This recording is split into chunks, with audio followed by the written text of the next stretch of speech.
Good afternoon and welcome. Really pleased to have with us today Sarah Joyce, who is the Managing Director of Electrosonic, specifically Electrosonic for Europe, Middle East and Africa.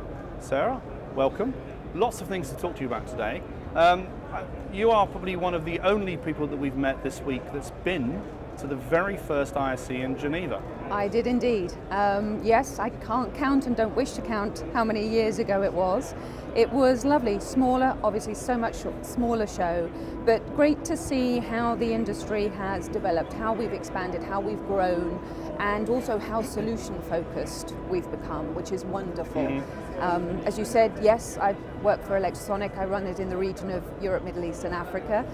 We've expanded a lot ourselves in those years, and we've exhibited here, I think, at every ISE bar probably one. So we have a very, very strong relationship with ISE, and delighted to see, although the knees aren't too sure, a 4-day show, and with the numbers that we've been having and visiting us, it is super, really super. Well, certainly Mike Blackman's done a fantastic job of turning the company to the event from a 4,000s in Geneva to the 60-something thousand. We had David Labuskis on the show this morning. Good. He said there were 64,000 people pre-registered. That's wonderful. People are guessing upwards of 64, 65,000 will be the number. We've got Mike Blackman on tomorrow, lunchtime. We're trying to get some numbers out of him by then. Will he give you to them then? I'm sure he will tell you then.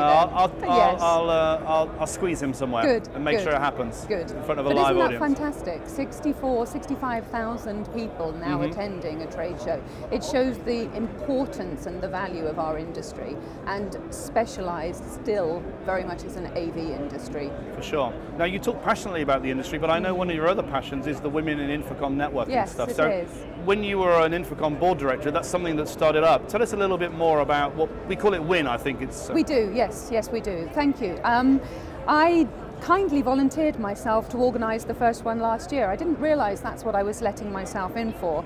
I attended the WIN breakfast at Infocom at the trade show in Vegas in my first year when I was a board director, 2-year term. And it was a fabulous event. There were over 100 women, and men. It's not a mutually exclusive event, and it was super to see the engagement in the room and the energy and the demand for more. How do we do more?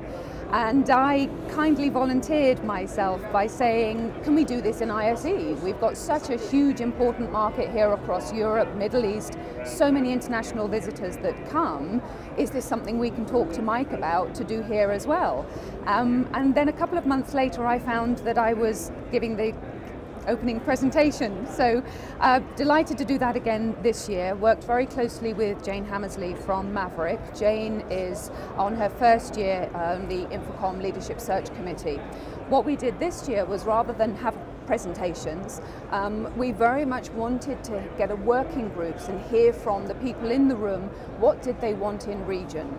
We're covering a huge region here, very many different cultural requirements, business requirements. It's not a one-size-fits-all. Right. So following the success of the events in North America, in Mexico, in Australia, which is huge, and also an event that's going to be taking place in India as well later in this year, we were very keen to harness a European community, which we did. We doubled our numbers from last year. We had nearly 90 attendees, which I'm delighted with, and a lot of action that we're going to take out, much more working groups during this year. It's something, not just WIN, but women in this industry is very important for me, that there are more of us. Yes. One thing I do and feel very responsible as an employer to do is work a lot in schools and in universities to really show the career paths there are for young girls, young women looking at engineering subjects, looking at programming, project management, all of these skills and all of these professions in this fabulously exciting industry. It's a topic close to my heart. I have a father of an 11-year-old daughter who's very interested in engineering and very creative and can easily be pushed in that direction. Yeah. But unfortunately, girls of that age, when they look forward at school, the sexy, glamorous careers of the medicines or the veterinary sciences or whatever else, what do you think we can really do to make it much more it's not exciting, but what can we do to encourage children of that age to? I think it's really knowing what it involves, knowing what the opportunities are. I mean, we, as an integrator, I have the benefit of being able to go in and talk about projects and talk about exciting projects that take place around the world for some amazing brand names. That's the thing that gets the excitement and the energy, and realizing that it's a career, turning it into not just the product and the technology, but the applications. Because all the research says that you lose those girls in their early teenage years. They're always ahead of boys in maths and physics and science, but you've lost them. You've lost them by the time it comes to 16, 17, 18. And they don't go on to university and study the right things. Absolutely. So what we do, and one of the things that certainly Infocom is doing, working within schools and STEM subjects and through the programs that they do at the shows, is getting them at that age, getting them early, showing them the applications, showing them what they can do, broadening their view to very much look at this world, look what we're involved with. Yeah, I think it's great that you're doing it. It's great that Infocom are doing it. So on behalf of all the young women out there, thank you for doing that. Thank you. Now, as one of the leading system integrators, you're a global business, but you operate in Europe a lot as well, of course. But with that, the fact that you're pretty much everywhere and you come to these shows, you must be at the forefront of seeing what the trends are, what's happening in industry. You're in so many big corporates who are doing things. What are you seeing out there now in 2016 as trending, if you like? It is very much, it's the same buzzwords that are always spoken about: collaboration.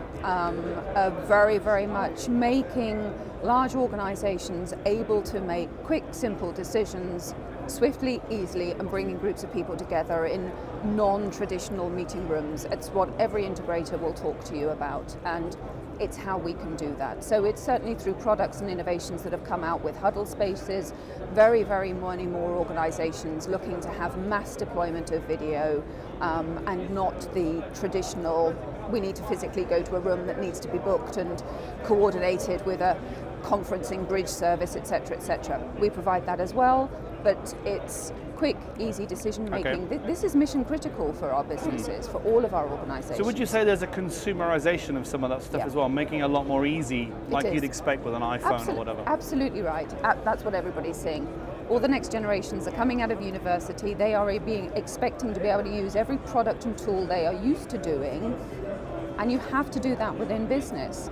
And more businesses are recognizing they need that talent. They've got to be able to harness it and bring them into their organization.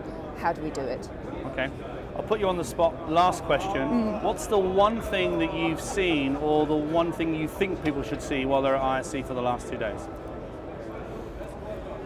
I would say keep walking.